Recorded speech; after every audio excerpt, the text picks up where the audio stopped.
تہجد کا آغاز انسان سے تو ہو سکتا ہے، مگر اختتام صرف اللہ ہے۔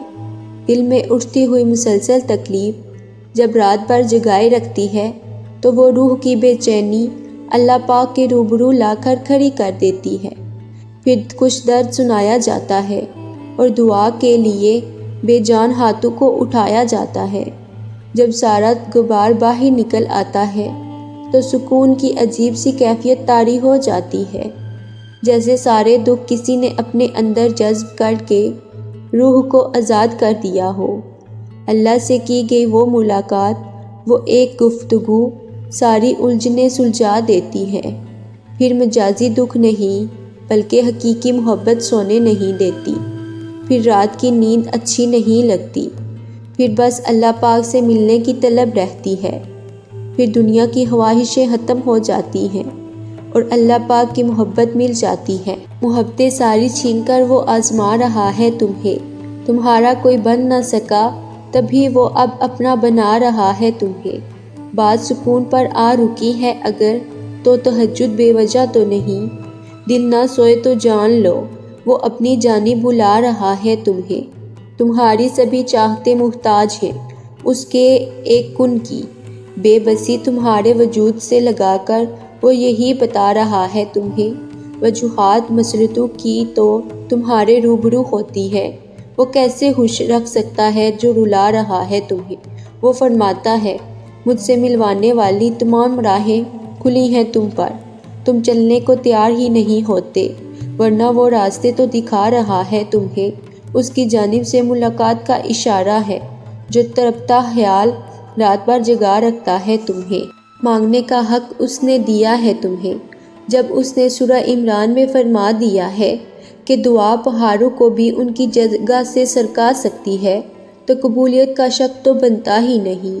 اللہ نے مقدر لکھنے کا اختیار تمہیں دیا ہے تاکہ چاہو تو دعا کا تسلسل بڑھا لو اور چاہو تو مایوس ہو کر بیٹھ جاؤ، چاہو تو سجدوں کو طویل کر لو اور چاہو تو تھک کر رک جاؤ۔ مت بھولو کہ تمہارا کام صرف التجا کرنا ہے، تدبیریں تو وہ خود نکالتا ہے۔ بس پھر جب تم اس کے روبرو ملاقات کے لیے کھڑے ہوتے ہو تو وہ محبت سے دیکھتا ہے تمہیں، اور پھر جب تم تھک کر سجدے میں گرتے ہو تو وہ اسی سجدے پہ تمہیں تھام لیتا ہے۔ یوں ساری تھکاوٹ اتر جاتی ہے، یوں صلح ہو جاتی ہے، اور جو مانگا گیا ہوتا ہے اس سے نواز دیا جاتا ہے۔ تہجد تو عشق ہے، اور جس کو عشق اللہ تک لے جائے اسے کوئی تھکا نہیں سکتا، بس وہ مان جاتا ہے، اور جب وہ مان جاتا ہے نا تو جگ سارا یہ ہار جاتا ہے۔ پھر جس کا حکم وہ دیتا ہے وہ ہر حال میں مل کر رہتا ہے۔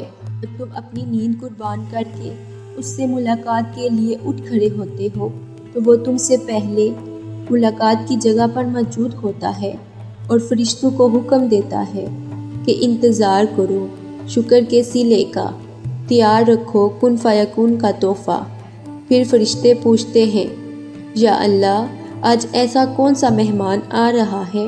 تو اللہ رشک کرتا ہے اس جواب پہ اور فرماتا ہے میرا ایک بندہ تھک گیا ہے، سو وہ آج مجھ سے ملنے آ رہا ہے، مجھ سے صلح کرنے آ رہا ہے، ساری تھکاوٹوں کو دور کرنے آ رہا ہے، مجھے منانے کے لیے اور میری رضا میں راضی ہونے کے لیے آ رہا ہے، سننے اور سنانے کے لیے۔ پھر تمہارا مایوس ہونا تو بنتا ہی نہیں، جو چونٹی کی گئی سرگوشی کو بھی سنتا ہے، وہ تمہیں لگتا ہے وہ تمہاری آہ و پکار کو نظر انداز کر سکتا ہے؟ وہ سسکی جو زبان سے نکل کر بھی کان تک نہیں پہنچ پاتی، وہ بھی اس تک پہنچ جاتی ہے۔